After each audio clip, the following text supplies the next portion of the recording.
دیارە ئەمڕۆ دانیشتنی ژمارە 16ی پەرلەمانی کوردستان بوو کە لە وەرزی دووەم بەڕێوە چووە.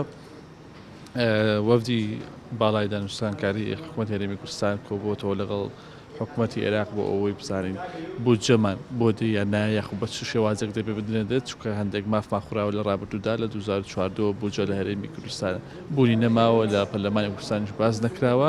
خۆی دەبێت ساڵانە بە پێی پێڕەوی ناوخۆی پەرلەمانیش ئەم بودجەیە هەبێت ساڵانە، بەڵام نەکراوە لەبەرەوەی دۆخی عێراقدا لەباربەوە لەبەرەوەی شەڕ ڕوویداوە تێیدا.